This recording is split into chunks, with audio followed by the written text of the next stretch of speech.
No. All right, I'm going to call to order the meeting of the Sentencing Guidelines Commission. It is March 13th, 2025. In just a second, we'll take the roll.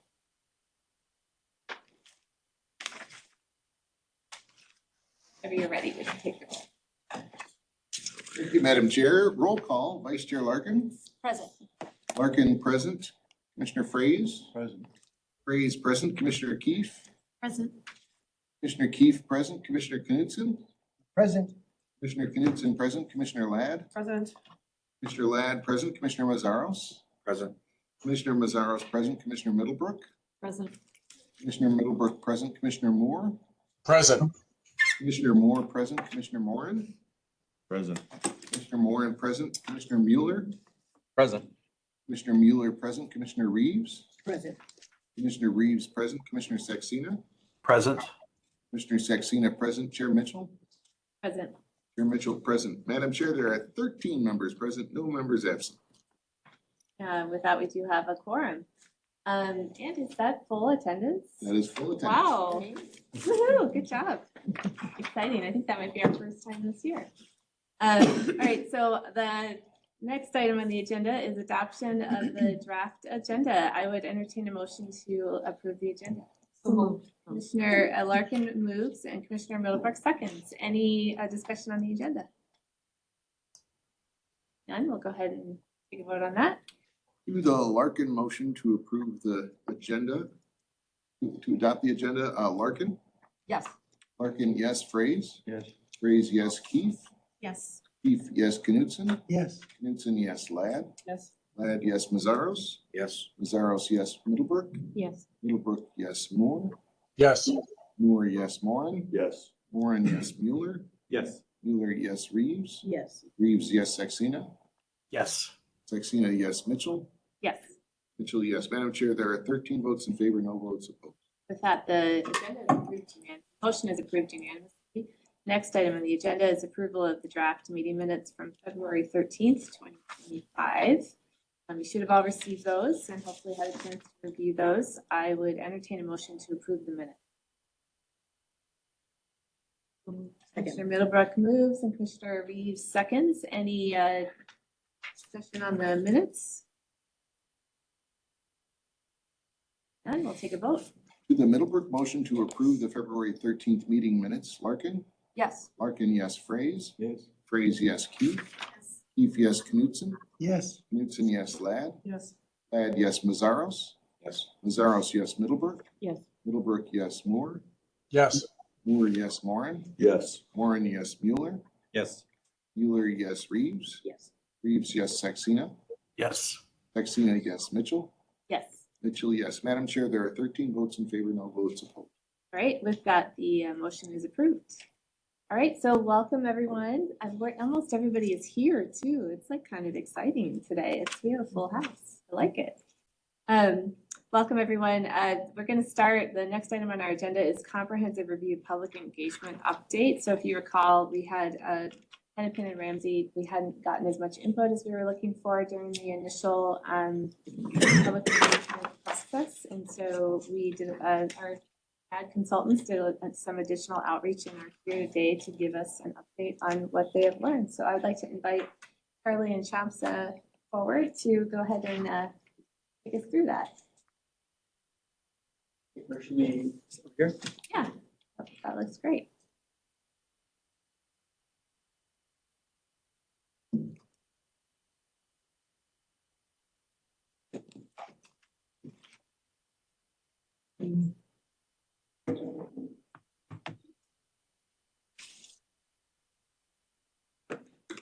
All right, so good afternoon, everyone. Really grateful to be back. My name is Charlie So, and I'm here with my colleague, Thomas Dye. We are from Management Analysis and Development, or MAD, at MNB, or Minnesota Management and Budget. We've been kind of your partners on the engagement side of the work for the past almost 18 months and are glad to be back with you today. So today we're going to kind of reground ourselves in the engagement approach and process of how did we get to this point, share the themes we had from that second round of engagement, and get your input and feedback on how to use our remaining time and organize our final report to you. So as a reminder, we're the state's in-house management consulting practice. We have experience in public engagement as well as in other aspects of public safety that we bring to this work.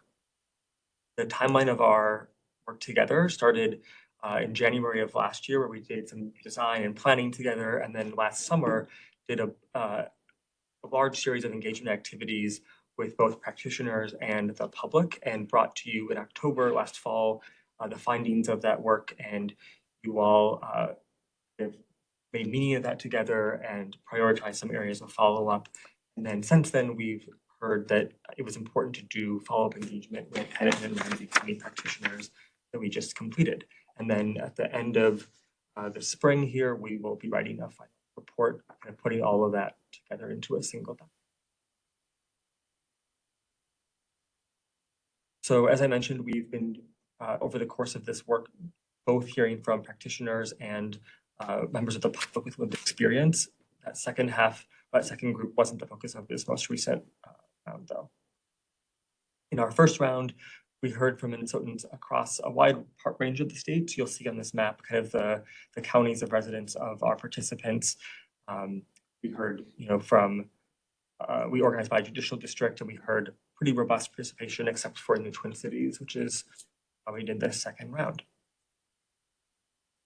And as a reminder, we also used a variety of different formats. Some of our sessions were in person, some were held online, and we also had a survey. And then in October, we shared kind of the themes that came out of that main round of engagement, as well as the tensions that. That's kind of just a really rapid regrounding in how we got here. Madam Chair, any commissioners, any clarifying questions about how we got here?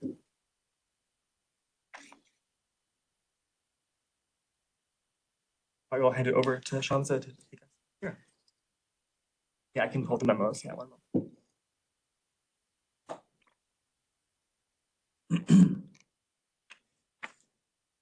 Go ahead and get started. Yeah, so as Charlie mentioned, round 2 sessions built on findings from our earlier engagement from last year by targeting audiences previously underrepresented, which we mentioned already in round 1, including the prosecutors and public defenders from Hennepin and Ramsey County. These sessions were also designed to explore challenges with the current sentencing guidelines, recommendations for improvement, and aspects participants believe are working well. So we know the significant role Hennepin and Ramsey County prosecutors and public defenders play in the state's judicial system due to their large caseload and influence on statewide sentencing trends. We also acknowledge the Commission's concern about limited representation from Hennepin and Ramsey County in round 1 and the importance of addressing this gap. So with that being said, we got a total of 12 participants to be participating in the round 2 engagement session. This included two public defense attorneys from Hennepin County, 2 prosecutors from Hennepin County, 2 defense attorneys from Ramsey County, and 6 prosecutors from Ramsey County. For context, round 1 engagement session had about 12 public defenders in total and 17 prosecutors in total.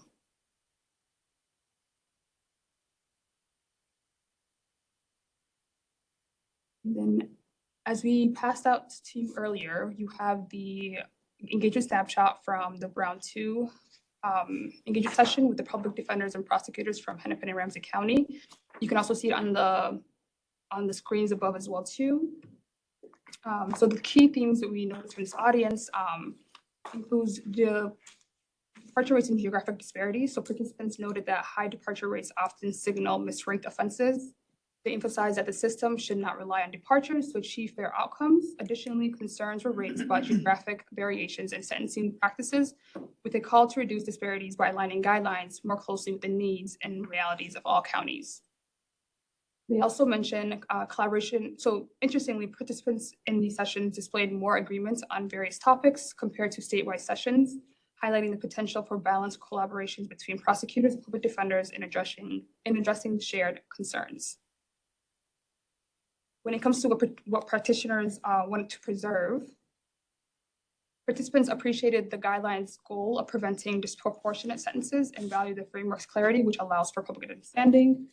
The responsiveness of MSGC staff was also highlighted as a positive aspect of the current system. In terms of what they want to change, for sentencing guidelines grids, participants suggested that grids are too punitive for drug offenses and recommended expanding departures to include more mitigating factors. They highlighted the need for more real-time data on departures, a separate grid for mandatory sentences, and emphasized that the grid should remain a starting point, not an inflexible mandate. In regards to offense severity rankings, specific concerns were raised about rankings being too high, for instance, drug and property offenses, and then also some rankings being too low, like riots, and domestic violence offenses. In regards to criminal history scores, suggestions included reducing look-back periods for lower severity offenses, removing nonviolent juvenile adjudications, and eliminating custody status points or expanding waivers and others as well. For other key insights, in terms of rehabilitation and restorative practices, participants advocated for shifting resources away from incarceration toward rehabilitation and restorative justice practices. They suggested flipping the script by presuming probation for mid-level violent crimes. In regards to geographic equity, justice outcomes should not depend on county locations, is what participants were mentioning. Participants stressed the need for statewide consistency to address disparities, particularly between greater Minnesota and urban areas. In terms of education on guidelines, there's a need for better education on the goals and rationale behind the guidelines, particularly for medium to low-level offenses. Participants encourage the commission to play an active role in increasing public and legislative awareness. So I just want to reiterate that these findings offer a critical opportunity to refine the guidelines by addressing disparities, promoting consistency, and also emphasizing rehabilitation over punishment. We thank you for your continued commitment to the comprehensive review, and I would hand over to Charlie for discussion. Yes, Madam Chair, any questions from the commission? And kind of, I guess the guiding question I might ask you all is, what themes from this feedback stand out to you?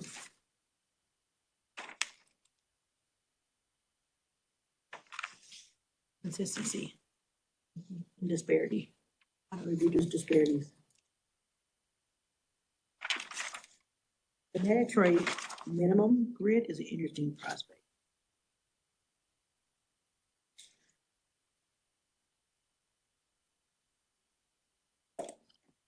I know some of the offense severity groups focus on violent crimes as opposed to lower level or property crimes.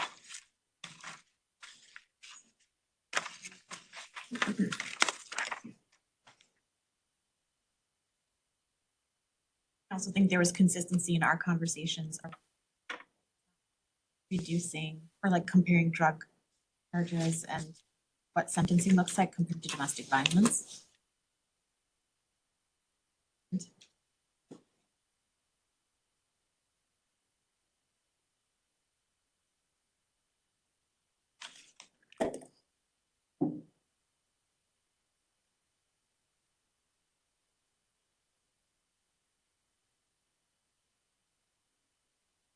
About the fact that we're seeing.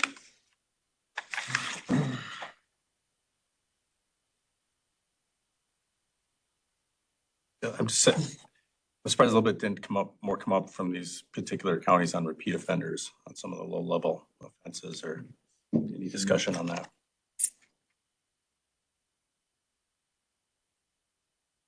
And then sort of connected to what some of you've been mentioning about severity levels, we did also update, as you see in front of you, the document we had written in January that pulled out from all of the round one engagement, the feedback from practitioners and the public on severity levels, and we updated that to include the new information from this second round. So Shamsa, do you want to talk through that for a moment?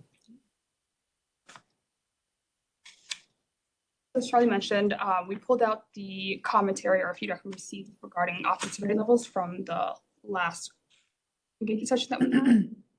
So in regards to specific offenses highlighted, participants identified drug offenses, particularly for D6 and D7 offenses, was viewed as needing reform to allow for more presumptive probation up until 4 to 5 criminal history points. The survey rankings for drug offenses were considered too high, and participants said that they should not mirror the standard grid, especially given trends toward decriminalization in the state of Minnesota. Property offenses were also mentioned. Severity levels for property-related offenses, including possession of burglary tools, were suggested for reduction to better reflect their impact. And then violent and domestic-related offenses were also mentioned, including domestic violence, riots 1, and criminal vehicle homicide were suggested for higher severity rankings to reflect their seriousness. In terms of key themes on offense severity ranking, so participants highlighted the need for a broader presentation of example offenses in the standard grid. One participant said that the grid disproportionately focuses on property crimes, for example, theft and burglary, and suggested including other offenses such as domestic assaults to improve the applicability of the grids. This is in the kind of examples that were given, I think, in the grids. Yeah. They also mentioned incorporating a wider range of example offenses would make the grid more representative and applicable to a broader set of cases. In terms of the disposition line in over incarceration, concerns regarding that prompted recommendations for reductions in presumptive prison sentences. Participants called for expanding the shaded portion of the grid to reduce presumptive prison commitments. At the same time, maintaining current penalties for violent crimes was also suggested, noting that judges already have discretion for downward dispositional departures. Several participants affirmed the utility of the sentencing grid as a tool for promoting equitable outcomes. However, they emphasized that it should serve as a starting point for determining sentences, allowing for flexibility to address case-specific circumstances. For broader considerations, participants note that the value of analyzing sentencing departures data to identify offenses with potentially misaligned severity levels while recognizing the inherent challenges of achieving consensus between prosecutors and defense attorneys on specific rankings. So they suggested the area of agreement could still be identified and prioritized for review. And they also highlight the need for public education on sentencing guidelines to address misunderstandings about equity and fairness in sentencing. And you'll see below here, we also attached the kind of original document memo we had from the first round of engagement and all of the feedback that folks had on severity levels as well. One thing that stood out to me, I'll just comment on too, is that there were some offenses that the group felt were very severe or very serious, but they weren't always sure that incarceration was the proper or an effective means of addressing that. So I'm thinking drug crimes was an example of that, where or also domestic violence offenses where they acknowledged the seriousness of the offense, but they weren't always certain that incarceration was effective at preventing future domestic violence or drug use. But as you all look at that feedback on severity levels, what do you take away? How does it inform how you're thinking about severity levels, knowing that that's something that you're actively discussing as a body? Or what clarifying questions do you have for us as well, of course?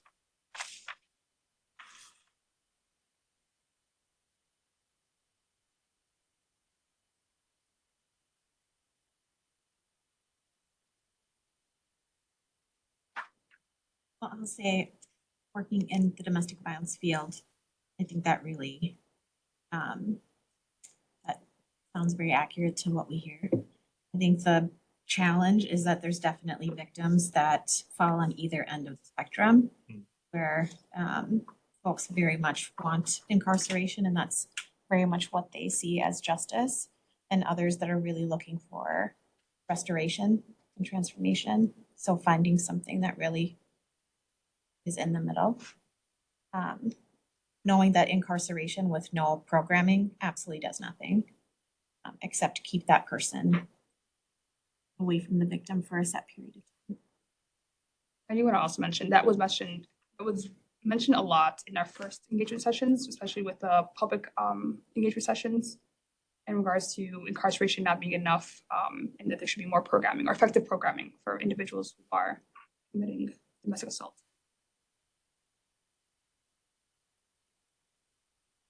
I say I don't remember what the scenario was on the burglary, and I see burglary lumped in with theft or possession of burglary tools, and just to caution the group that like a burglary one with an unoccupied dwelling is a different level of a victim than just a commercial business that is very clear is after hours and nobody.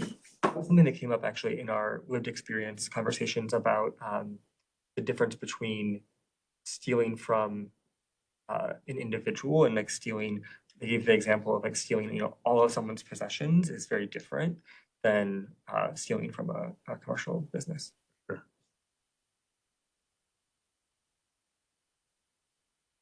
I've seen people charge vehicles that were in a park.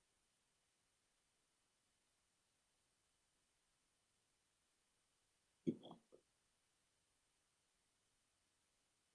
Yeah, and I don't agree with that. I just know that if you're, we've been talking to victims of, their house gets burglarized, you feel, violated, et cetera. But if you're there and someone comes in, maybe they thought you were gone, that's just a different level of victimization, even from, you feel violated if someone went in your car and took all your personal belongings, it's still your car in your driveway. It's not at your house while you're there.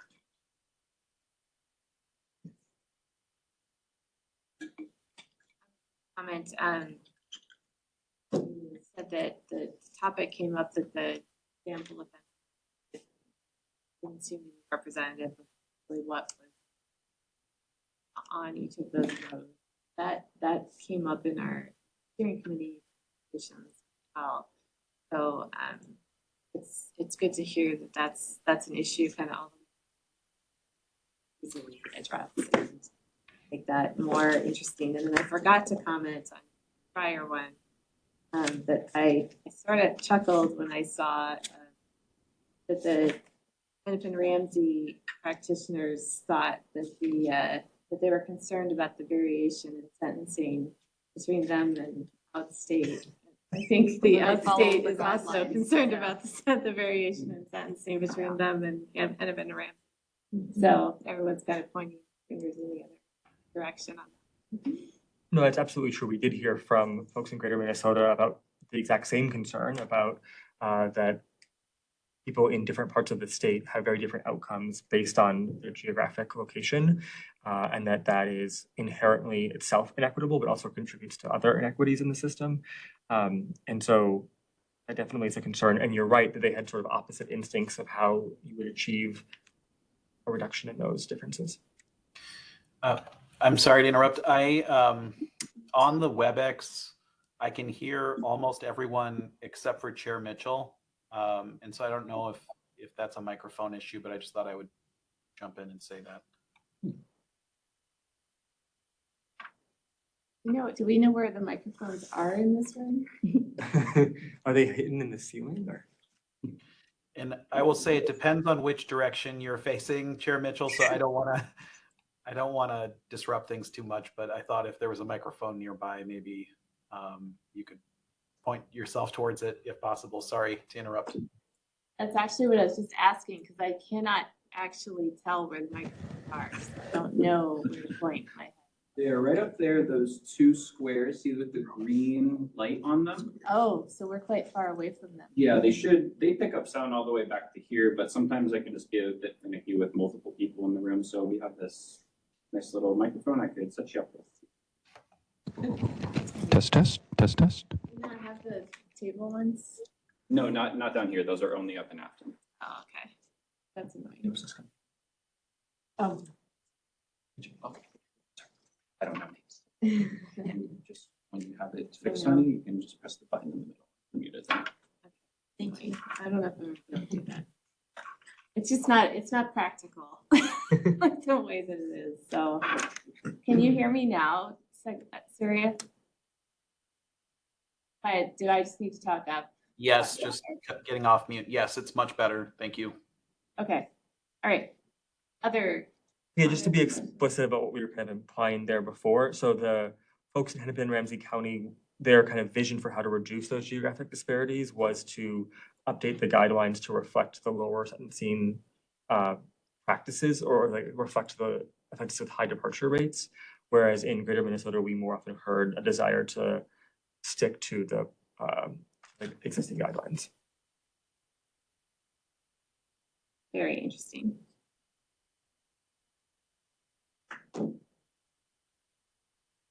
Right, any other comments, questions? Do you have anything else? Just one final thing. So as we kind of plan our final report to you, we're going to compile all of the documents we already have, and primarily so far, have been organized by audience. So for example, what we just shared with you about what we heard from Hennepin and Ramsey County practitioners. We also imagine in the final version of it, organizing things by topic, so that if you want to look back at, in the way that we did here with severity levels, so that if you want to look back at kind of by the topics that were raised, you can readily find that information. And so just wanted to mention some of the topics we've heard from you and see if there are other topics you want to make sure that we are organizing information by, so that you can kind of find it in the document. So we've heard severity levels, we've heard criminal history score, including out of state and Hernandizing. We've heard about departure rates, the dispositional line, purposes and principles. Are there other kind of topics that you would want us to make sure we organize information around in our final report so that you can find it across the different audiences? And as a reminder, our contract ends in June, so please use us to the best of your abilities. Anyone have any ideas for other topics? Or things that we've heard that you want to make sure that they organize the information by? Can I ask it'll be a very ignorant question for me, but not for anyone else here. How does plea bargaining impact what we are trying to do?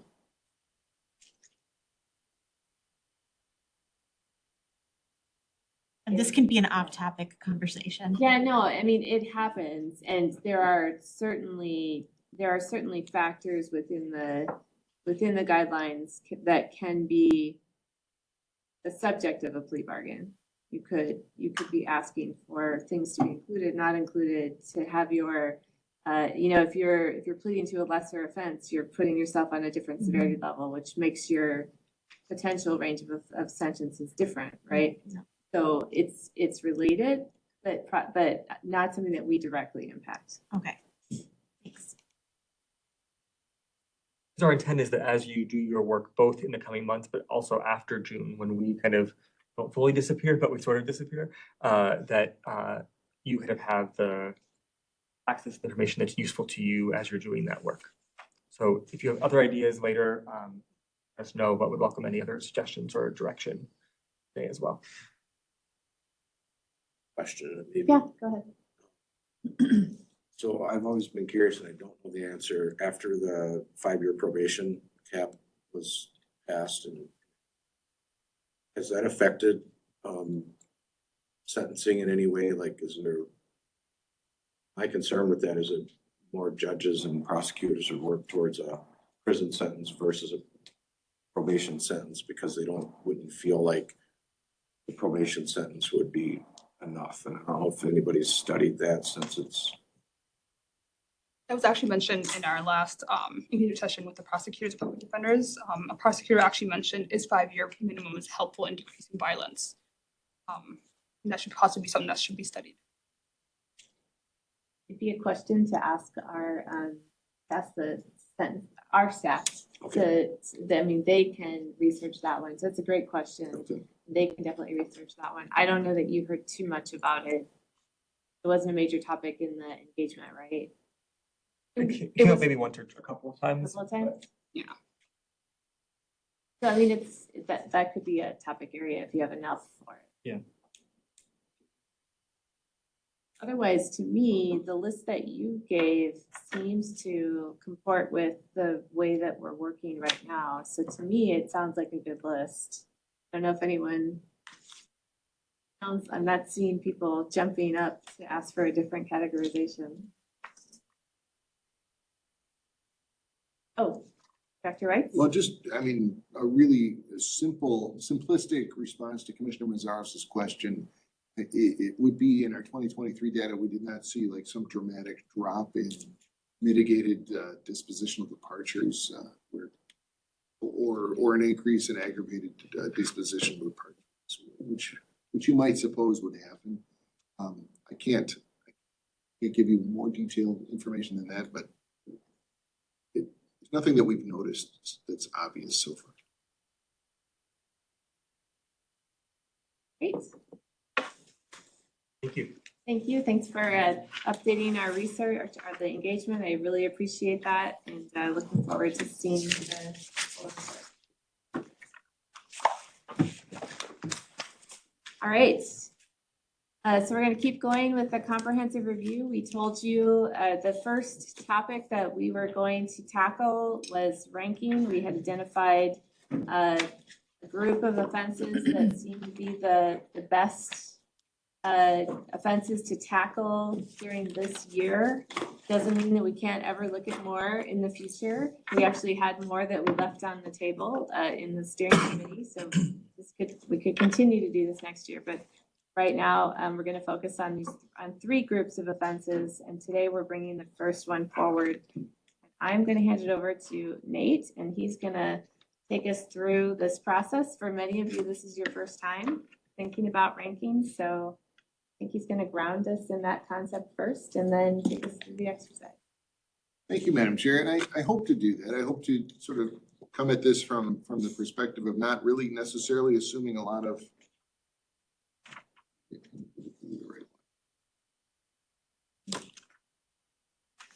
not necessarily assuming a lot of pre-existing knowledge here.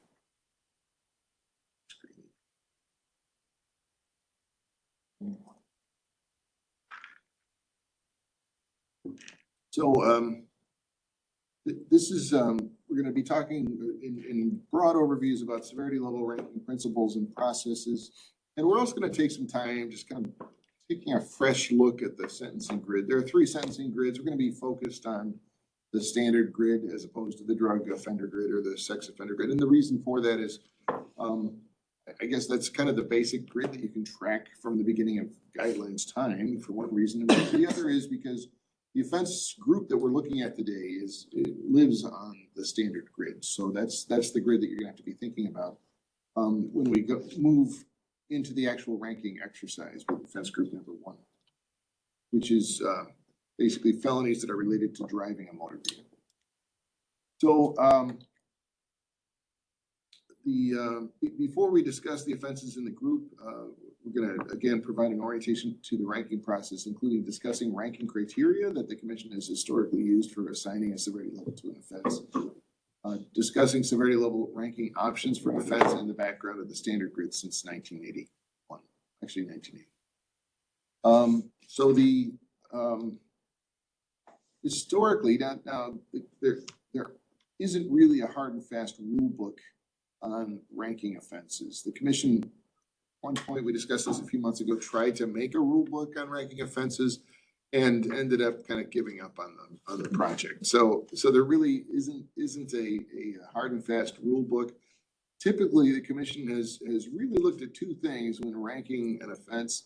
That is assigning how high on the grid it should be. The very lowest offenses are at the bottom, and the highest severity offenses are at the top. And the two linchpins really are harm and culpability. So what's the level of harm that's caused by the offense? For example, if the harm is physical harm, you can have something from great bodily harm, which there's a specific definition, but that's basically you've got a missing body part, or you've got permanent or very long-term disability associated with this, or substantial bodily harm, which is a significant bodily harm, but maybe not something that you're going to live with for the rest of your life. But a broken bone, for example, that could be a problem for a long time, but eventually heal, or just bodily harm, or in the case of fourth degree assault, demonstrable bodily harm. So those are some different types of harm that can be caused. But it doesn't have to be physical harm. It can also be harm to the victims. It can be harm to society, with crimes against the government. We'll look at that with fleeing. There may not be a harm to the basic fleeing offense in terms of somebody getting physically impacted, but there's certainly some disorder to society, and perhaps there's fear of people who are involved in the fleeing. It kind of depends on what the fleeing is. And then coupled with harm is culpability, blameworthiness. So and we'll really see I think a classic example of an illustration of how harm and culpability intersect with one of the crimes that we'll be looking at today, which is criminal vehicular homicide. So homicide the harm is maximum, right? You can't get any more harm than death, right? That's, the harm is off the charts. The culpability is essentially misdemeanor culpability, right? DWI is a misdemeanor. So the person's committing a crime that, were it not for the fact that somebody died as a result of the DWI behavior, would be a misdemeanor crime unless it was enhanced by a repetition, in which case it could become a felony. But the basic sort of culpability for a first time drunk driver is misdemeanor culpability. So what does the commission do with that? So you've got extreme harm, you've got criminal, but on the low end of criminal culpability, where do you rank that? The commission's ranked it at severity level 8, which is above the disposition line, which means that every first time offender is presumed to be worthy of a prison sentence for that.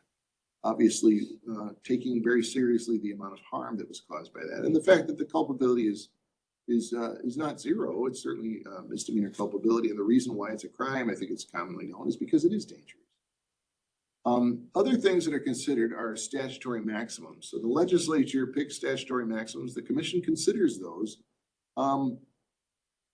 It's not necessarily a primary consideration, but the commission will consider, for example, if a particular crime doesn't fit well on a grid, on a line on a sentencing grid. In other words, if, let's say it's a 3-year felony, we'll see a 3-year felony in our packet here. Well, if you put that at severity level, at higher severity levels, the grid would essentially become meaningless, because every presumptive sentence would be 3 years, essentially, because it maxes out at the statutory maximum. And then the focus is really on the typical offense. So that's something that sometimes the commission struggles with ranking offenses, because it's hard to say what the typical offense is. A good example of that could be fleeing. We can see fleeing committed in a pretty broad array of ways. It could be something where it could just be somebody, not stopping, driving a quarter mile past a cornfield and just refusing to stop for the police officer, but nobody's really ever endangered. Or you could have a situation where there's a high-speed chase through a busy city with pedestrians around, in which case people could be endangered. And both of those would really be encompassed within the same offense as it's currently written. So sometimes it's a challenge to figure out what the typical offense is. And then sort of the overriding principle here is that each severity level is supposed to encompass offenses that are approximately of equal severity. Again, looking at the typical offense. So if you have a severity level 3 offenses, you can look at other severity level 3 offenses. Say, okay, these should all be about the same seriousness. Are we in the right neighborhood here when we look at other severity level 3 offenses, or should this be ranked at a severity level 4 or severity level 2? These are criteria that the commission typically uses to assign severity level to a new offense. And this is a project that you may be all introduced to in a few months in June when the legislative session is done.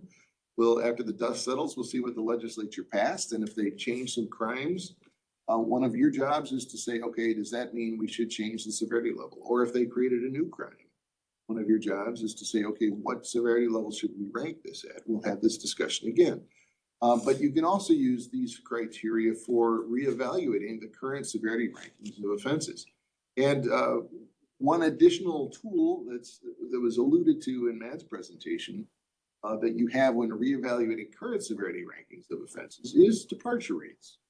You can consider whether or not if there's a particularly high mitigated dispositional departure rate or mitigated durational departure rate for a particular offense, I think it's a fair question to ask yourself, is that a signal from the justice system that maybe this is ranked too severely? And I think that's one of the comments that we got from the independent ranking group, but I think we've seen that in other places.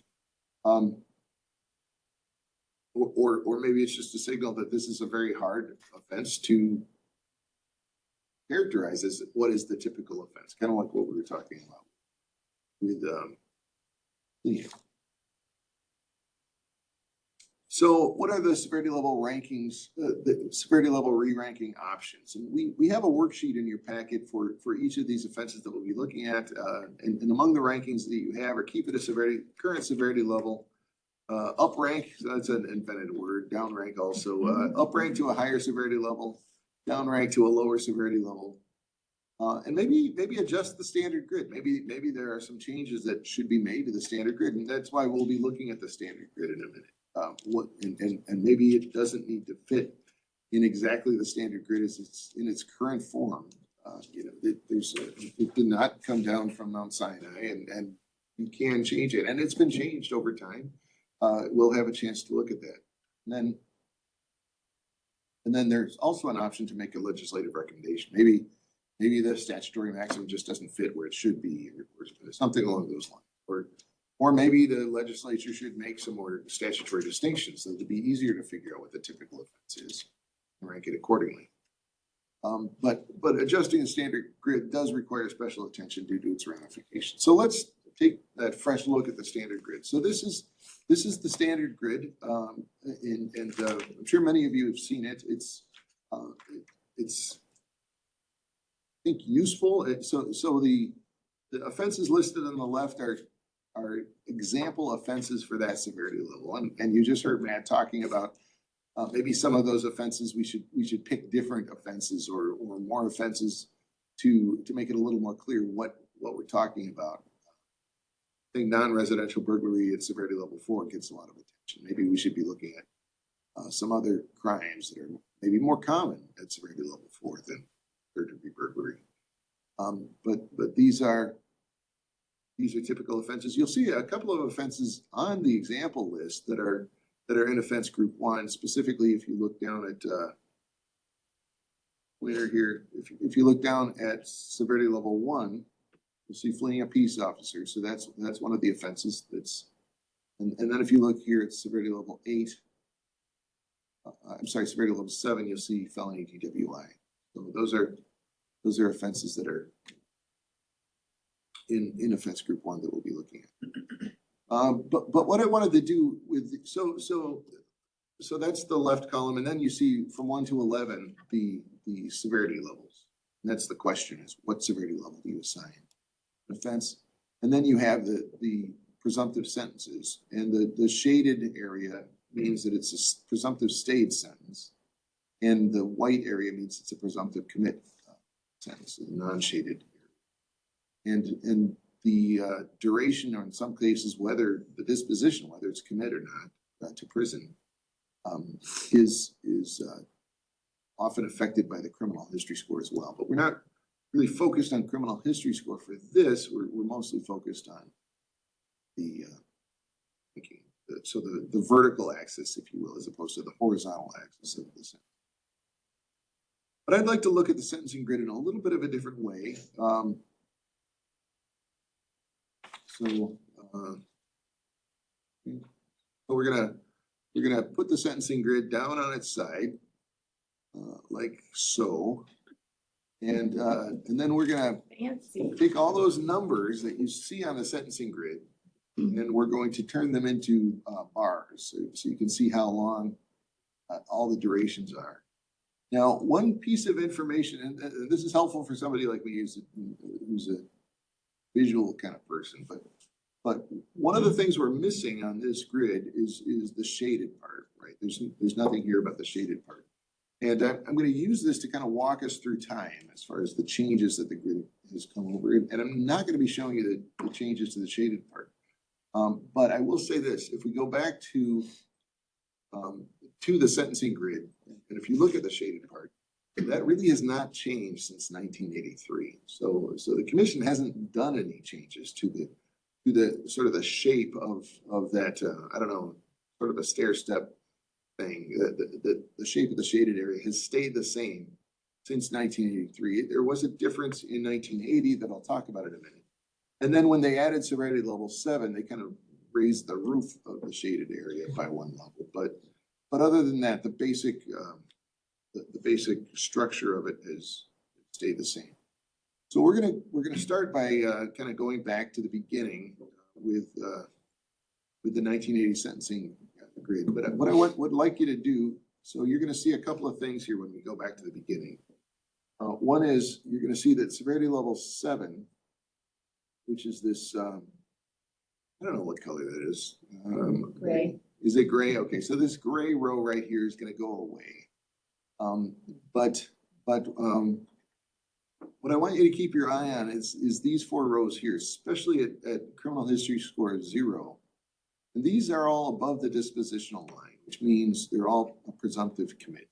So the disposition is prison or not prison, a prison or state sentence. And these are all presumably prison sentences, even for first-time offenses. So severity level 8, 9, 10, and 11, formerly known as 7, 8, 9, and 10. But just look at how these durations change. And we'll kind of be walking through how this came about piece by piece. But so, and it may have been subtle, but it went down quite a bit. So, and we'll talk. So this is the Sentencing Guidelines Commission, first sentencing grid in the nation.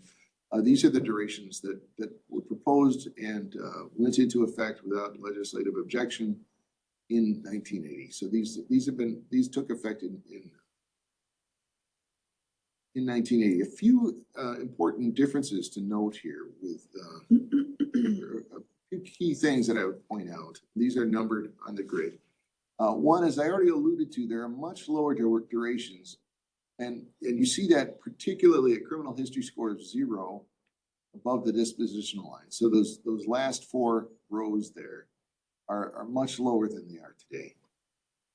The second thing, and this is where I told you that the shape of the gray air staircase has been the same since 1983. It wasn't that way in 1980. So in 1980, the bottom row, the severity level 1 row, it was actually the top row then, but we're not getting into that. The bottom row was gray all the way across. So basically the commission said, for felonies that are ranked at severity level 1, we don't care, you're not worth a prison bed. We're not ever going to send you to prison unless it's for a probation revocation, but you're never going to get a prison sentence for that offense, no matter how high your criminal history score is. The third thing to note is that it wasn't rigidly linear. There's a slight swoosh, I call it. Gotta be a better term for that. I guess a curve, but it kind of curves up moving to the right. And you can see that most clearly with severity level 10. You can see that it's not a straight line. So that's a change. We'll talk about how it became linear. And then the final difference is there's no severity level 7. Well, there was a severity level 7, but that's what we now call severity level 8. So an intermediate severity level was entered into there. So the next change was in 1983. The biggest difference there between 1980 and 1983 was, I think there were some minor changes in the durations above the dispositional line here, and some increases and some decreases over here. But importantly, the at criminal history score 6, there's now a presumptive commit at severity level 1. So that's an important change. And in 1987, the biggest change was there were some significant increases to severity level 10. Severity level 10 is the severity level that's assigned for not premeditated murder. That's mandatory life, but intentional murder. So intentional murder is at severity level 10, and here you notice the swoosh has gone away. It's now the straight line. So this is kind of the beginning of the rule of the straight lines. And then really the biggest single change was in 1989. So take a look at these durations here. These top 4 durations, they essentially doubled. And that was due to some violent crime scares in the Twin Cities at the time. There was a response to that. So you see some some really significant durational increases there. Then, and I'm going to get back to that because I just want you to notice here in 1987, there's not really that much space, for example, between what we now call severity level 8 and severity level 9. But when these durations increased, there's now more space between what we now call 8 and 9, and even more space between 9 and 10, and even more space between what we now call 10 and 11. 1997 was really the final conquest of the straight lines. Everything was made nice and uniform and straight. And then in 2002, we added severity level 7, and that was created specifically for first degree DWI, which is one of the offenses we're going to be talking about. Part of the attraction to that is that there was a requirement in the law that there was a mandatory minimum 36 months duration, not necessarily executed, but a stay of execution for 36 months. And so the commission created the severity level 7 so that it could accommodate that 36-month duration. And that brings us to today. That is where we are. So there's no difference between the 2002 grid and the 2024 grid. But just a few things to observe about the grid, just to kind of, again, to get us to think outside the box. One is that there's really these enormous gaps that have grown between severity level 8, 9, 10, and 11, which I'm not trying to be critical of that. I'm just pointing out that there are now huge gaps between 8, 9, 10, and 11. So when you're looking, if you're looking at ranking something at either 8 or 9, you have to ask, is the offense severity equal to the durational difference, right? Or is it possible that we need like an 8.5 or a 9.5 or a 10.5, something in between? And it really, that's what the commission did when it created severity level 7. It sort of filled in one of those gaps that was created by the 1989 doubling of the durations, if that makes sense. So severity level 7 fit nicely in the gap that was created when the severity level 8 durations doubled. So that's one thing to think about, and that's an option for you on these sentencing worksheets. Another thing to think about is given, especially look at severity level 1, it's stayed all the way up to 6 or more, and then it's a commit. Well, so is severity level 2. There's only a 2-month difference there in the commit durations, and it stayed all the way up to that point. So I guess the question is, do we really need severity level 1 and 2, or are they both earning their weight? And you could ask similar questions about 3 and 4 and 5 and 6. They have the same dispositional point. Do we really need those durations? So I guess it's a question that you might want to think about. If we really do we need more severity levels at the top end, and maybe do we need all those severity levels at the bottom end? Alternatively, maybe we change severity level 1. Maybe there are felonies for which prison should never be presumed. No, we don't want to send you to prison for this offense. I don't care how many times you've done it. It's not a prison-worthy offense, despite the fact that it's a felony. So should there be a return to the gray road? Just a thought to think about. And then I love straight lines. I really do. The function of a straight line, for example, at severity level 11, you look at that, and every criminal history point is worth the same number of months. It's all worth 20 months. So every criminal history point will get you 20 months. So it's nice and uniform that way. Severity level 8, every criminal history point will get you 10 months. So each of these has a uniform slope to it. Is that something that we should, subject to a 12-month minimum? Is that really desirable? Is it, or should there be a return to the swoosh? Just throwing that out there. And then what about that irregular staircase that we've had since 1983? Is that really the best shape for the dispositional line? Now this is purely criminal history score topic. It really doesn't have much to do with ranking severity levels, but I just thought I'd bring it out as long as we're agreed. And, you know, should that be a hard divide between presumptive stay and presumptive failure or soft? So on to the ranking exercise, now that I've brought up all these unanswerable questions. So we're looking at this offense that has, again, it's driving behavior that's risen to the felony level. We're starting with this group because there's a lot of public concern about these offenses. We've heard people, members from the public speak several times, basically positing that criminal vehicular homicide, you know, that for a criminal history score of 0, that's a 48-month presumptive commit, which, you know, is not worth my son's life. It's not worth my daughter's life. That's undervaluing, you know, the harm that came to me and my family and you know, our community because of the loss of this person's innocent life.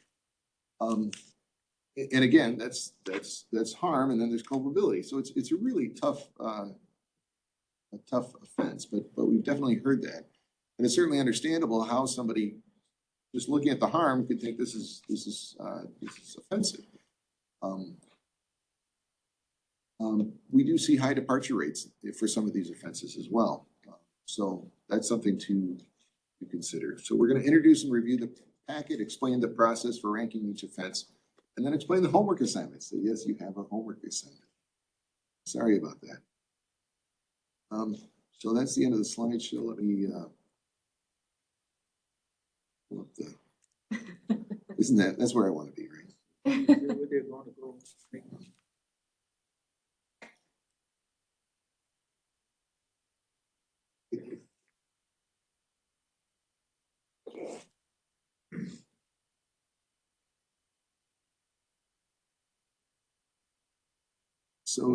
So you should have this in your packet. So this is, and I do have a few extra copies. If you don't have a computer, you'd like to follow along, I do have a couple of extra color copies. I don't think anybody specifically asked for them, so we after the last round of budget cuts, we lost our color copiers, so we had to print them off at FedEx. So that's why I only made 2 copies. But if anybody would like one, I certainly have. So these are the crimes. Now, we're trying to be as precise as possible with ranking. So we've broken this up. So the commission has ranked criminal vehicular homicide all the same, right? But we're breaking up criminal vehicular homicide into different, into 5, well, let's call it 4 different chunks.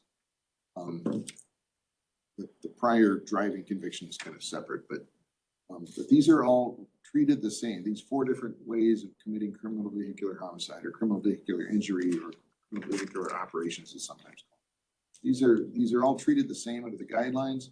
We're looking at them differently just to explore the question of whether they should be ranked all the same. You know, this is your opportunity to weigh in on that. So your conclusion may very well be, yeah, we should rank these all the same.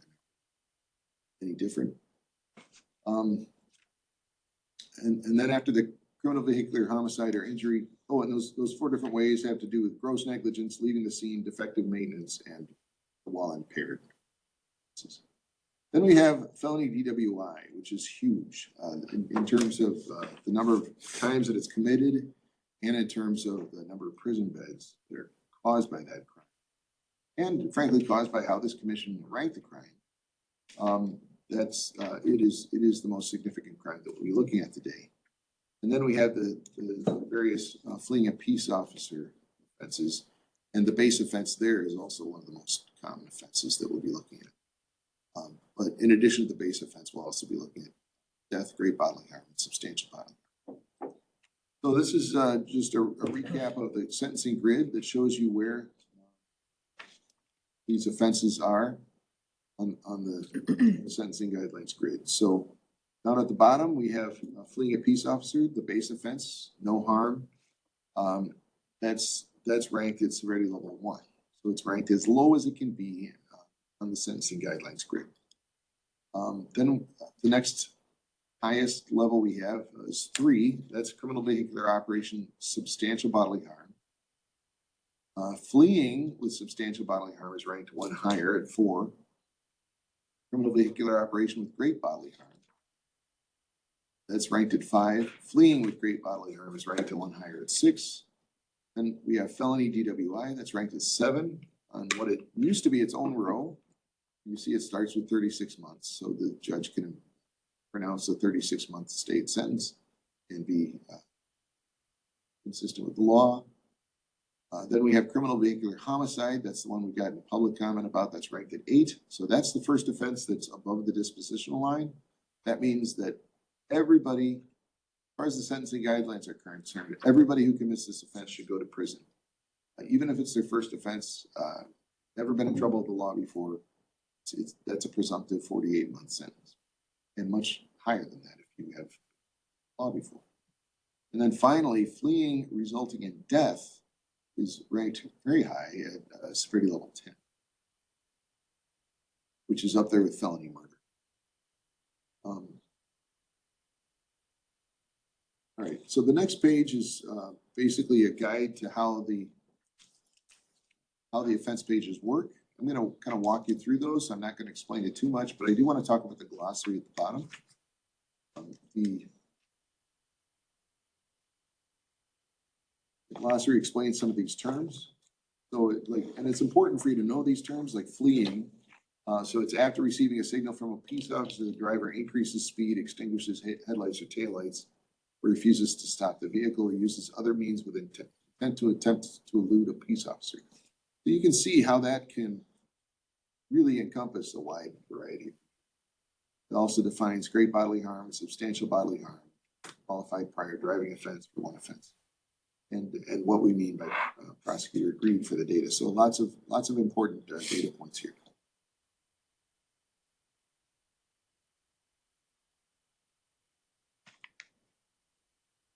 All right, so the first offense we'll be looking at here is criminal vehicular homicide, gross negligence.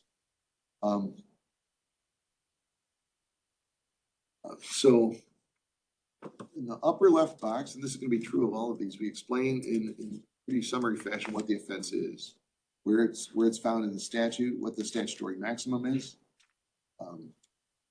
10 years. So you can see right there that there would be problems with going up to severity level 9 just because it wouldn't fit very well. I'm not saying that should necessarily be a controlling thing, but 122 months is, well, 120 months is 10 years, right? So the statutory maximum would be interfering with the pronounceable duration at severity level 3, 4, 5, and 6 or more. Make sense? Everybody following what I'm saying there? Mm-hmm. So that is an issue with trying to uprank. Now, having said that, you could invent 8.5, so you could have a new duration there. As I think I made it pretty clear, there is a big gap now between 8 and 9 because of the 1989 doubling. So you could do what the commission did in the 2000s and invent a new severity level. That's what they did with severity level 7. They defined it fits there.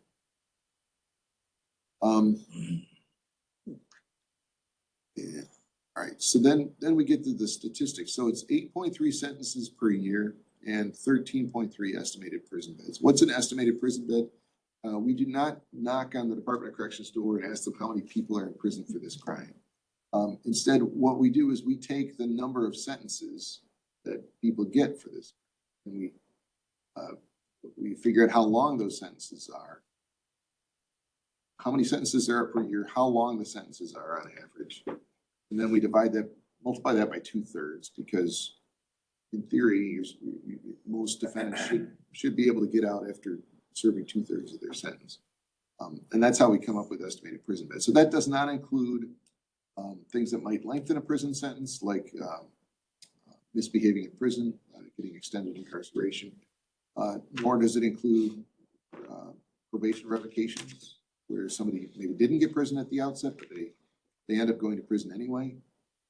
Nor does it on the other side, doesn't take out things like challenge incarceration programs or work release or other factors that might result in reduced sentences. So here are the prison outcomes over the last 10 years.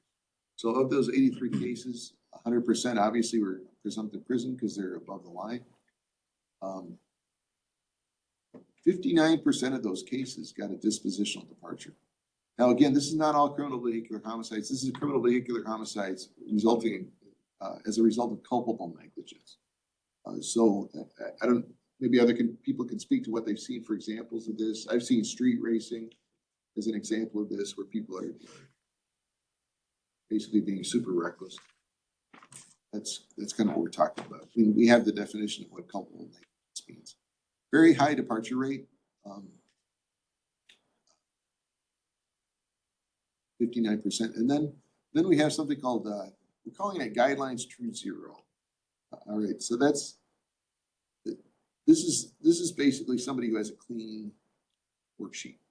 There's no priors on their worksheet. So it's possible that you could have a prior misdemeanor or 2 or 3 on your worksheet, or even a prior felony worksheet, but still have a criminal history score of 0. Because of the rounding rules and the adding rules to the guidelines, it just doesn't get you up to 1 point. And what we're calling guidelines true 0 are people whose worksheets are clean. And we'll talk about some problems with that. But there you see the mitigated dispositional departure rate is even higher. It's 71%.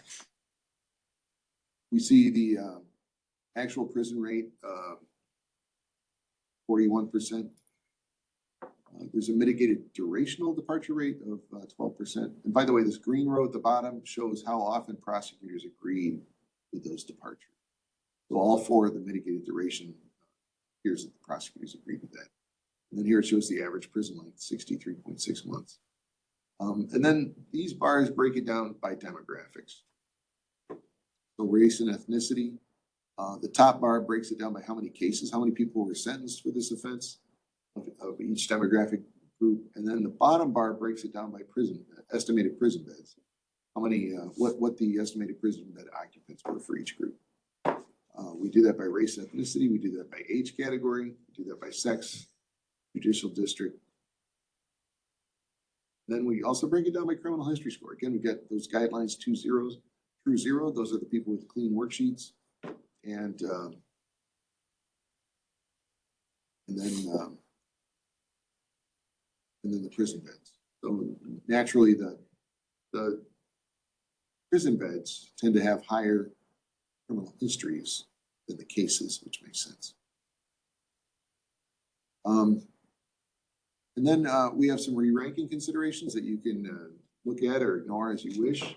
What we thought was interesting about these cases is that there's a manslaughter second degree culpable negligence. I'm sorry, this offense is gross negligence. That's culpable negligence. So culpable negligence is actually a little more serious than gross negligence. Gross negligence plus recklessness is culpable negligence, essentially. So there's a problem if you were going to uprank this offense. I see a rationality problem with keeping manslaughter second degree at severity level 8, because manslaughter second degree even has a higher degree of gross negligence. Basically, I don't care, how my negligent behavior is going to affect other people.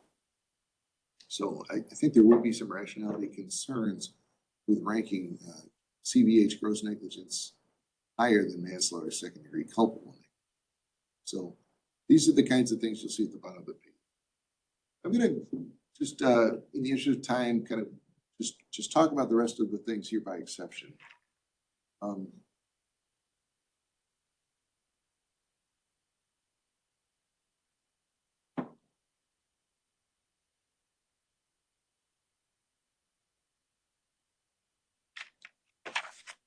So this is the worksheet that you have for each offense, and really the cleanest way for you to do this is to do your work on the worksheet and save it on your computer and then email it to us. And not to jump to the end, but we're gonna ask if it's possible, and I haven't talked to you about this, Madam Chair, but if you could get it back to us a week from Monday. So that would give you 2 weekends in 1 week. We have to compile all the statistics.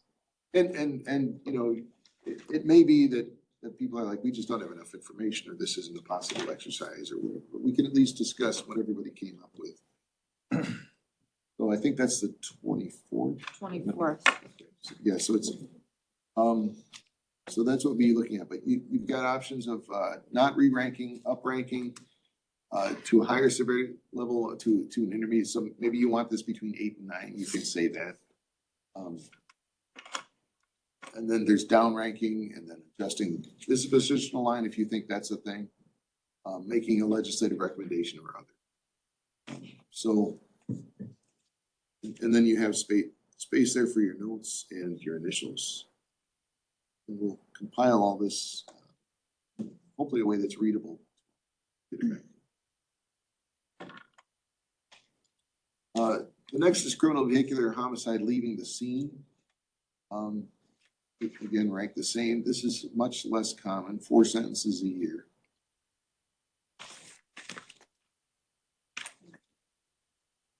Yeah, I just wanted to go by exception. So defective maintenance, basically, it's pretty narrowly written. Apparently doesn't happen. Can I ask a question, Madam Chair? Yes. So when we get the feedback, to Nate's point about readable form, just looking at sort of what's on these sheets where it talks about, you know, up-ranking, down-ranking, making legislative recommendations, et cetera, are we gonna actually see like what other people on the commission are, if they're making a recommendation to the legislature, or if they're, I mean, is that gonna be compiled somehow? So we're gonna see like, there was a suggestion for this or a suggestion, we're gonna see that like Yeah, synthesized somehow? Right, the idea is, that's why we need it by Monday, so we Sure. can compile everything, synthesize it, send it to you. And then you can prepare for the discussion in 4 Okay. weeks, so. Yeah, I mean, this is not a final vote or anything, it's No. just to kind of have something to discuss at the. Because I'm, obviously, we typically, this is a big project, right? Yeah. And typically, we talk here, we kind of hear what other people say, and sometimes it's thought provoking and maybe makes you think and see things differently. And I don't want to miss that opportunity for whatever other people are thinking about these various things as they're sort of weighing in on it, because it might be something that I hadn't thought about, or it's, again, thought provoking, and I just don't want to miss that opportunity, and I just wanted to know how that we would get that. Yeah. Thank you. I just wanted to sort of explain what I'm doing here in criminal vehicular homicide. This is while you're impaired and you have a prior, basically it's prior first degree, second degree DWI, or a prior criminal vehicular homicide or criminal vehicular injury within the previous 10 years. And what the guidelines currently do is they rank it they keep it at severity level 8, but there's a 50% up modifier. And I just show here what it would look like if it were ranked at severity level 9. So those diamonds are the durations, presumptive durations. And then the blue line is the up and down, the ranges that would be permissible without departure. So you can see that if it were ranked at severity level 9, it would start off with higher durations and pretty much stay at higher durations until you get to about criminal history score 5. It's actually lower at 6. It's just something to think about if you were to rank it at severity level 9. Keep it at 8 plus 50%. So yeah, I think that's really all I wanted to go through on these, but we have different comments on these different offenses.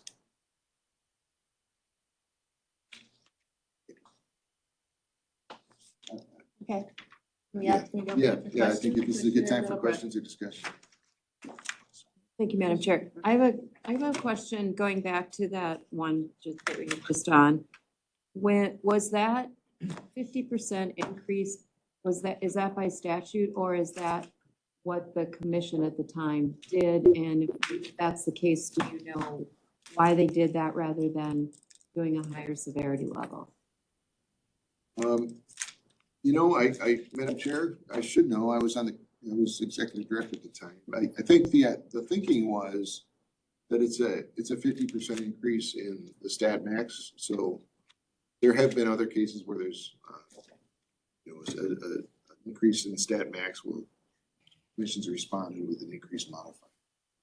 In hindsight, it might have been simpler just ranking the severity level.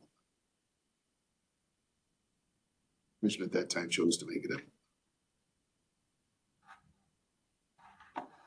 Other questions? Commissioner Price?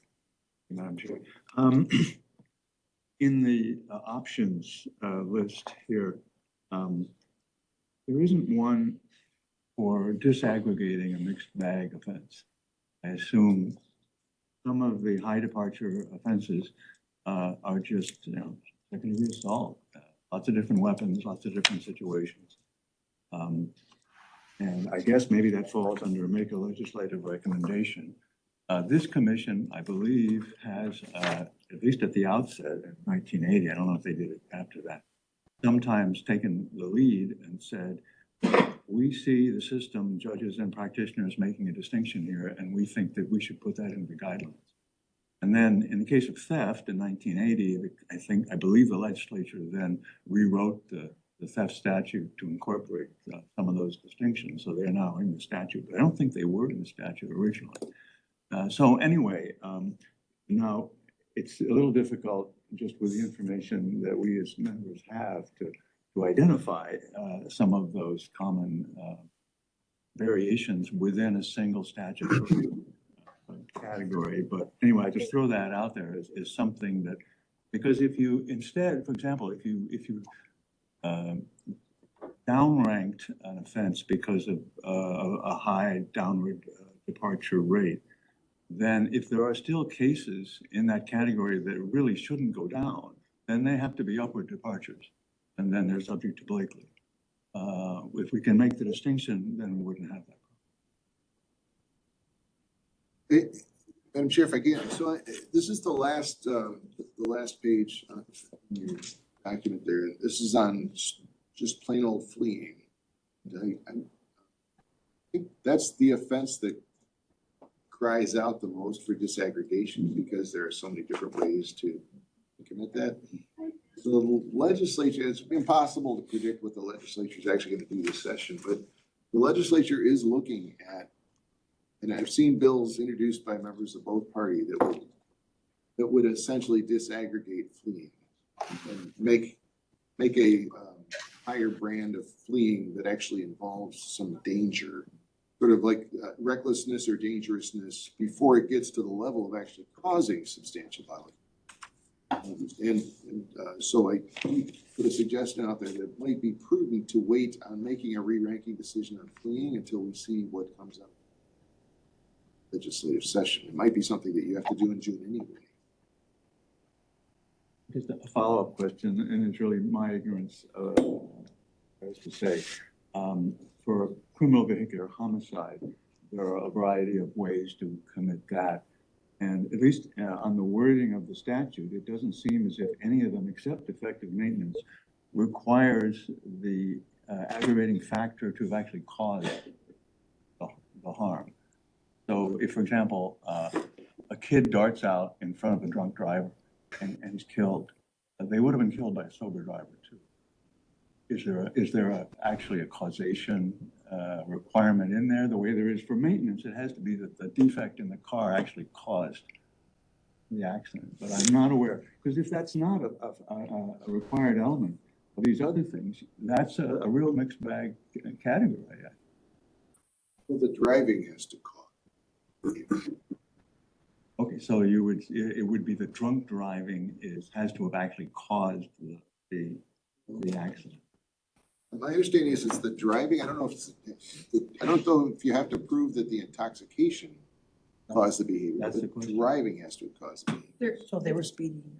Go ahead, Commissioner Ladd. So there isn't, one of the elements of it is that there's negligence involved, which has nothing to do with the alcohol and test. It's the negligence that is caused the death. So something, Unless you're .08. That's a separate provision if you're going to charge out a DWI, a homicide or a CVO homicide, and it's a test or there's not a test and it's not test related. There's different provisions under that particular statute. And so I think what I heard you say when you talk about the causation, and my ears perk up and I hear your civil end sort of negligence and that sort of thing. There is negligence language in the charging elements, but it's not necessarily always tied to a test result. That makes sense. Okay, anyway, I guess I'm just looking for various examples of mixed bag crimes. And we're not talking about second-degree assault right now, but I think that's a classic example. And that's one of the reasons the departure rate is as high as it is. I think right now the offenses are broken out by subdivision and paragraph. So right now they seem to be broken out as much as they can be, but if anybody has knowledge and thinks that we should be looking at disaggregating something, then I think it's a fair point to bring forward. There may not be a spot for it, but there's definitely the comments. So that would be a good place to get that. And I agree with you, when we get to assault in the second degree, that would be something we would definitely probably talk about. I had a question as well. I don't know if you can see my hand raised. Oh, no, I don't see your hand raised. I'm sorry. Please go And ahead. I can't tell if I'm going out of turn, so. No, feel you're free. good. Okay. You're good. Go ahead. I have a few questions about this. I think they're pretty quick. One is on the scorecard form. I see that under the downrank column or the downrank checkbox, there's 3 options. They're the same 3 options as what you have under uprank. And I'm just wondering whether there's a typo there, because I don't see an option for an existing lower severity level for downrank, and maybe I'm just misunderstanding that section of the form. Should one of those options be to downrank to an existing lower severity level? Oh, yeah, I'm sorry, that's a typo. Okay. Thank you for that. Yeah, So that should be we'll- the first one. Okay. And then on the same form, can you, I think I know what adjust the dispositional line means. I think that means the presumptive commit line is, but I just want to make sure I'm understanding what the adjust the dispositional line means. Right. Yeah, I mean, so this is not a criminal history score exercise. This is a severity level exercise, but part of the severity level is where the dispositional line crosses the y-axis, if that makes sense. So, if you think, so I think, for example, when the commission made the drug offender grid, there's if I'm recalling this correctly, there's a line on the drug offender grid that looks a whole lot like severity level 8. But they adjusted the dispositional line there, so the first 2 squares no longer have a presumptive net. So it does have something to do with criminal in terms of severity level, because it's talking about, if anybody commits this crime, that's basically what you're saying. If it's above the dispositional line, if my mother commits this crime, she should go to prison, even though she's never been in trouble with the law in her life. So. That's how severe this crime is. So maybe you're thinking, well, it's close, but I'd like to see the dispositional line change. I think that's what I had in mind with that language. Okay. And then the next checkbox says make a legislative recommendation. And I'm just curious what the scope of that is. So, I mean, I could envision you might want to recommend a change to the stat max. You might want to change something about the sentence, but there's also some questions that Commissioner Fraze was raising, which could suggest that you want to change the sub paragraphs. Like if you're thinking criminal vehicular homicide, I mean, like there's 2 different ways to commit that crime, and I guess you could do a lot of things with legislative suggestions, and I'm just curious what the scope of that is at this point. Yeah, I mean, all of the above. I think you're right. Like if the stat max seems to be out of whack for this offense, and actually, you can look across some of the older felonies probably do have stat maxes that are out of whack. We could be suggesting that change, and then that could actually open the door for moving an offense up to a higher severity level, right? You could suggest that they disaggregate the offense so that it might be broken into 2 paragraphs with the offense elements more refined so that it would be easier for us to re-rank those 2 at different levels. So all of the above. Okay, and then I have 2 more. I'm sorry to monopolize the time here. So first one is, I think, very quick. Are we filling out the scorecard for every offense that's in this deck, all the way down to fleeing? Yes, that's Okay. correct. And then the last one is maybe more complicated. I appreciated that you, in your bullet on criminal vehicular homicide, drew a comparison to another negligence type offense. It's a different type of negligence. I guess, as somebody that I know that there's non-lawyers on the commission, and I'm somebody that practices more in federal court, and so I don't know all the offenses off, by heart. But things like that I think are helpful. Like, are there other gross negligence offenses that are at a lower severity level? And I don't know that I would be the best position to go and find all of those. I guess what I'm asking is do you have a recommended method or a cheat sheet that would identify potentially similar offenses that are ranked at different severity levels currently? Madam Chair, so I did try to, when we're talking about like substantial bodily harm and great bodily harm offenses, I tried to put in some of the notes, some other great bodily harm offenses and substantial bodily harm offenses and where they're ranked. And I pointed out that a lot of great bodily harm offenses with felony predicate offenses are ranked at severity level 8. Assault resulting in great bodily harm is ranked at severity level 9. That's a bit of an outlier, to be honest. That's kind of high for great bodily harm. Criminal vehicular injury is ranked at severity level 5, so that's kind of on the low side, but then again, it doesn't require a predicate felony. So I did try to include that kind of information, similar information with substantial bodily harm offenses. I tried to include the most relevant. You've already pointed out the manslaughter offense that's most similar to the criminal vehicular homicide with the culpable negligence. I tried to point that out as well. Okay. Hopefully you find that. And also feel free to contact me if you have any questions during the week, or contact any of the staff members if you have a data question or something you don't understand about the presentation. We'd be happy to explain it to you. We just can't. We can't explain it to all of you or violate public meeting laws, but you're welcome to, on a one-on-one basis, contact us and we'll answer any questions you have. Oh, Commissioner Middlebrook. Thank you, Madam Chair. The other, in the guidelines at 5A lists all of the offenses by severity, which might be also helpful if they want to look at all of them that are in those severity levels. Eat that. Yeah, so section 5A of the guidelines lists out, it's right after the grids.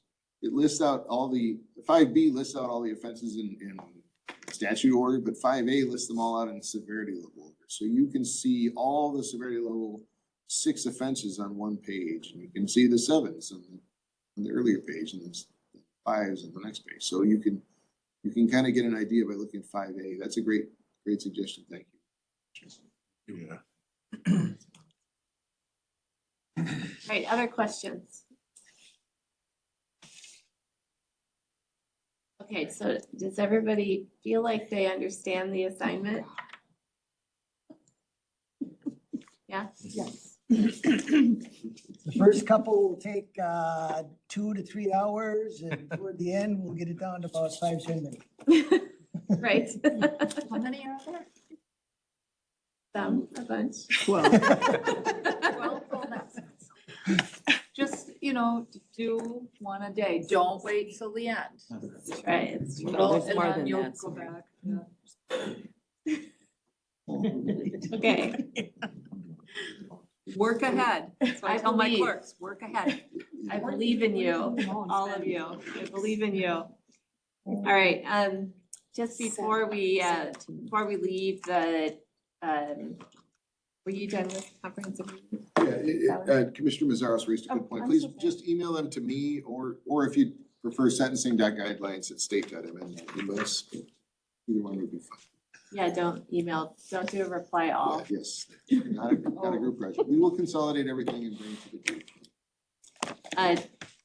Before we leave the comprehensive review topic, I just wanted to note that the steering committee did meet today, and while the full commission is working on ranking, we are now talking criminal history in the steering committee. Our goal is to bring forward a package of potential changes to criminal history. We have, not all of you have been here through the full history, but we've had experience with trying to do things one at a time. It doesn't work with the criminal history score because things are so interrelated.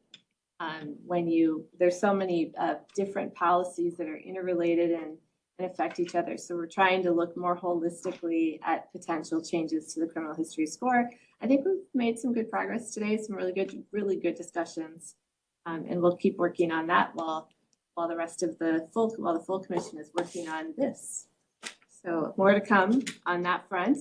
Did you have anything to add there? I was just going to add, our chair did a fabulous job. I think everybody agreed of just giving us, how many? 12 ideas of different areas for change. And we did get through what, first 6? Give or take. Give or take, with agreement, well, yeah, I can go along with that. So I'm just very impressed at how well it's going. Thank you. And we have to thank our chair because somebody needed to put some ideas down on paper and she did a great job for us. Thank you. I appreciate it. As I said, it was a very good discussion. I really enjoyed it. I enjoyed working with you guys. Number 6, Executive Director's Report. Thank you, Madam Chair. Before I begin, if there are any members of the public who would like to address the commission, if you're here in person, please sit at the table up there. If you're online, please raise your hand. There should be a button that you also be able to access that says raise your hand, and I will mute your mic at that point once it comes time for public discussion or public comment.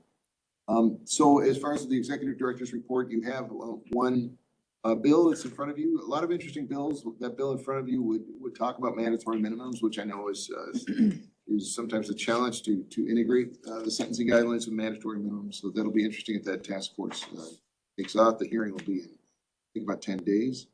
The second thing I wanted to report is that the February budget forecast was not a lot of good news in there. So it's looking more and more likely that we will not get any funding for the next phase of the comprehensive review, which means we'll have to do it out of Hyde.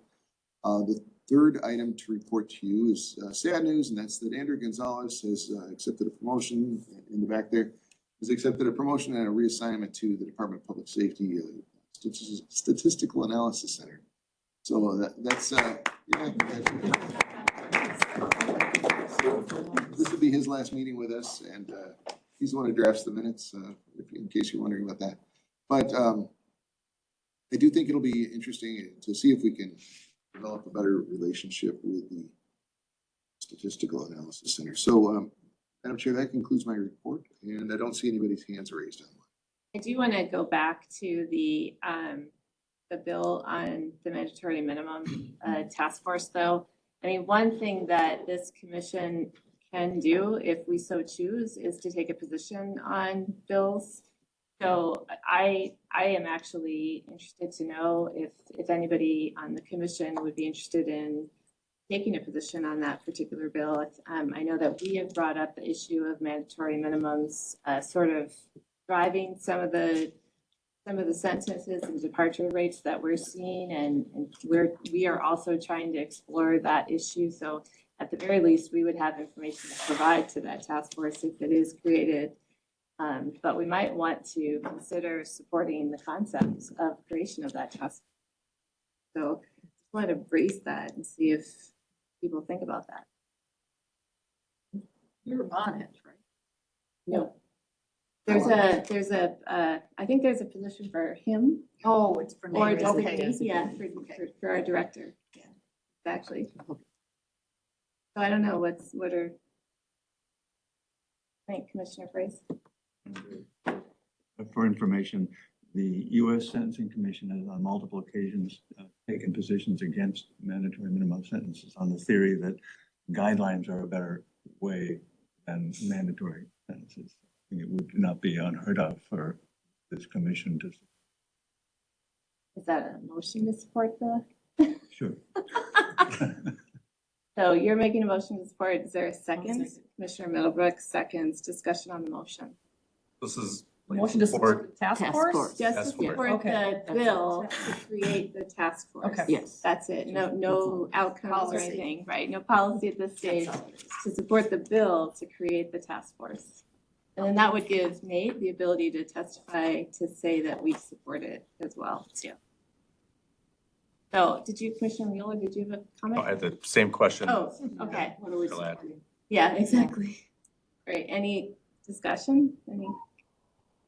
One thing I would just bring, Madam Chair, one Yeah. thing, I think we kind of talked about this informally at the first meeting, was sort of the current comp, like who Yeah. comprises that group. Oh, great. And I thought we noted that there weren't any judges Yes. that were like part of that discussion. And we thought that in terms of stakeholders in the system, that there's going to be a tap because they're the ones sort of dealing with this as well with the other practitioners in the courtroom on an everyday basis. So that seemed like an odd thing. So I think that if we're going to support it, I think we should support it, but also have members or somebody from the judicial branch wearing a robe, not court administration people, no offense to them. Yeah. I think that would be a helpful thing. That is the feedback that we think it should also include a judge, like we would support the bill, Yes. but we also think it should Yeah. include a judge. Would that be a friendly Friendly amendment? amendment. And Commissioner Middlebrook, would that also be a friendly amendment? Would you accept that or no? I don't know, it's one of those where a lot of the task force don't have a court member on there. They're more practitioners and you know, and shareholders that, so they don't, a lot of them don't have a court member. I'm not opposed to it. I guess I just would note that many of them don't. That I've been on. I'm sure. Commissioner I Mueller? would agree with that with some felony murder commission, some things that I've been on as well, but I've found super valuable the input from the bench here on this commission, just in educating me, but also in, the real life decisions that are made on the bench that maybe are removed from law enforcement specifically, but the challenges they face and what we're doing here at the Guidelines Commission. So I think having someone on the bench would be a great recommendation to this bill. Commissioner Keith, I think I missed you earlier. I think she's helping me. She was just wondering Yeah. what she didn't have access to it, what the proposed membership was in the legislation. Do you have a copy of it? You do, okay. Yeah. Okay, well, I just want to try to solidify what's the motion. Are we moving to approve with, but also to recommend that there be a judicial member added? There was I was making that request and I think there was a friendly amendment to that, but I think it was up to Commissioner Middlebrook with the second on that. Yeah. Whether she was agreeing to that.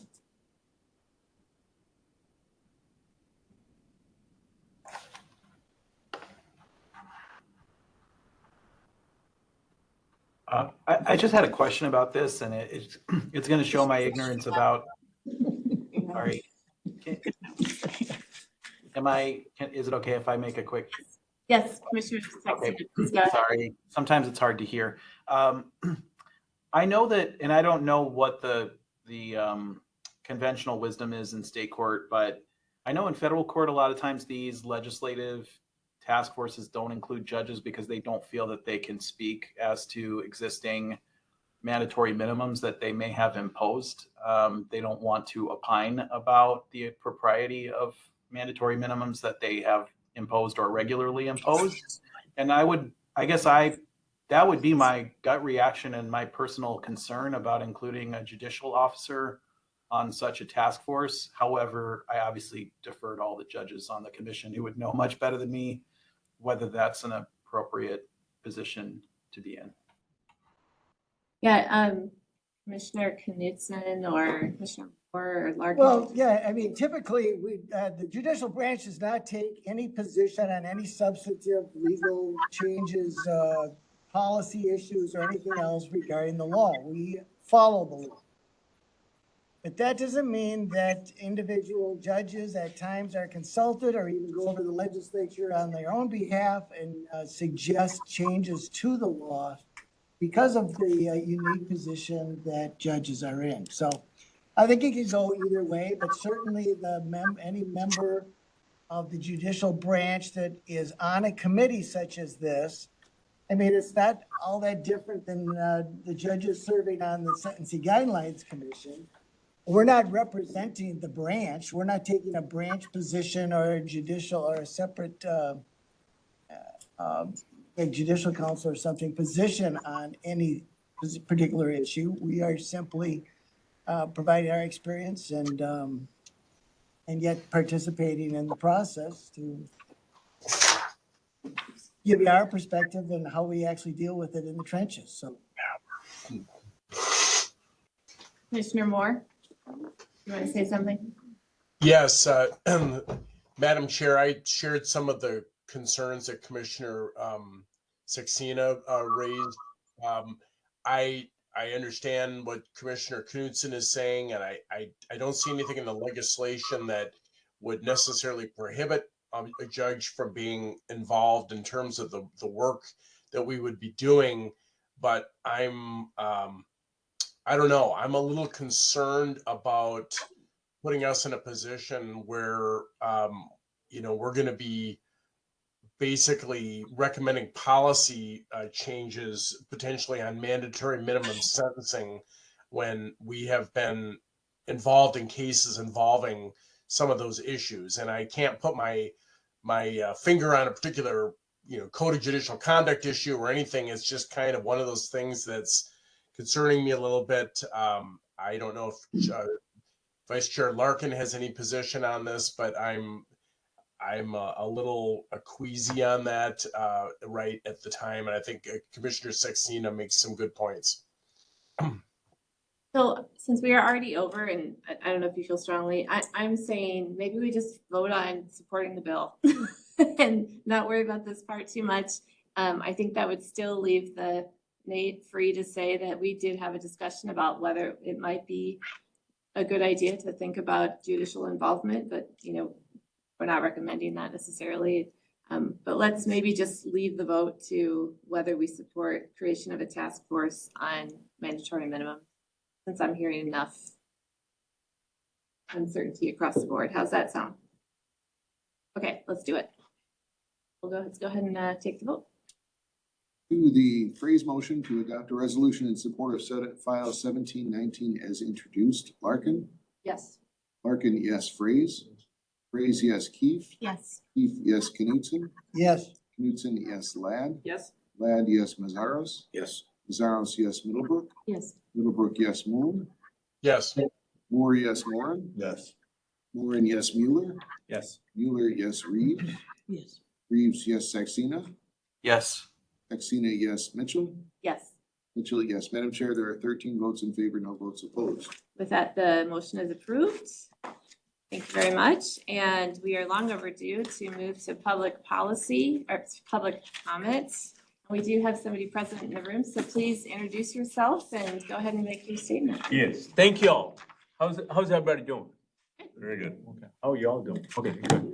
I'm Raj, and I'm I think I teach here in this building somewhere. Faculty at Metropolitan State University as in the criminology department, criminal justice department. Appreciate the time. I'm often reminded of what Brian Stevenson often invites us to think, right? He says that we are more than the worst mistakes that we have made. And I'm wondering, how does that play into sentencing guidelines? Because you're invited to think through what should the guideline be, right? And if you are not satisfied with 8.5 maybe, right, and 9 and 9.5. And I look through the sentencing guidelines and I'm often reminded of how punitive a culture we are. We continue to think about enforcement and compliance in this space, and it affects those communities that are present, who are coming in front of you every day. It also impacts the families who are aligned with this particular person who has committed that violation, committed that harm. When we presented this information in on the north side, right, to a room full of about 30 to 40 people in the space, everybody who looked at these guidelines went to ask the first question is, what are you doing to invest in our community? Because you are wondering how to make this guideline much more precise and much more applicable to the system versus committing to the community. And there is no conversation about investing in the community as opposed to you're simply saying, let's create this grid, let's apply this grid. So what one of the analogy that one of the individuals who was there later after we met said that it's like pouring water onto a street, not even onto a ground that will help plants, right, act as a nutrient, but you're just simply pouring water onto a street and it will eventually evaporate, but does not help us sustain what the community is experiencing. So my ask of this commission, and I love the picture you put out there. What is your name? Michael, or whatever, Commissioner, I'm sorry, you put out there some picture after your presentation, nice picture. Did you notice that? I thought you were all going to be invited to go to that resort while you're making your plans, right? So if you're sitting in that space and wondering what recommendations would you make, I do not see this yet. What transformational processes are you going to recommend that our courts be thinking about? What does transformational justice presence in this grid? Because right now it doesn't exist, right? And how would you engage community in the process? Because right now there is no community. There's often talk about stakeholders, but I don't hear how communities that are impacted are in the space. I know there is a person who has been harmed and a person who has completed his or her or their sentences, but there is no engagement, a voice in the space that allows for the community to say, let's talk about this, right? How can we help in this process of the rehabilitation of this individual? And I know that most of you probably know this, that our prisons are not built to rehabilitate anybody. Right? And I taught in the prison, I worked inside the prisons, right? In Stillwater to Faribault to, I don't know, all those other places, Red Wing, right? These structures, these systems are not built to do rehabilitation, even though that's the promise we make to the general public. So I wonder, and my plea to all of you is to think about what transformational processes can we put in that 8.5, right? Instead of thinking about how extensive our punishment is going to be. How are we going to align ourselves to the values of rehabilitation, the values of repairing the harm, to the values of engaging the person and the families in the transformation of that individual? Right? Right now, this grid does not speak to that engagement. This grid clearly tells me that we have not gotten away, right, in the year 2025, away from a punitive culture. Please think about the lives. I know when a harm is caused, someone is impacted, his or her, their families are impacted. I'm also wondering, why do we continue to victimize all of them? Right? And as the community often asks, like, what did you all do before this harm was produced? Where were y'all? Where was the courts? Where was the police department? Where is the corrections department? What role are you playing in our community prior to that person causing the harm? Right? It's not enough to just give bikes away during summer, right, from police department. I love what St. Paul does, right? But it doesn't go far enough to engage our community. So in your recommendations, please, let's think 2025, right? And think about what transformational processes are we recommending that judges can consider and say, oh, this harm has been done. Let's see what community organizations can do to help repair the harm and engage the person and his or her, their families and their relatives in advancing this individual to a point where they are not recidivating. Please think about it. Please humanize this process for me. Because as Brian Stevens reminds us, we are all more than the worst mistakes that we have done.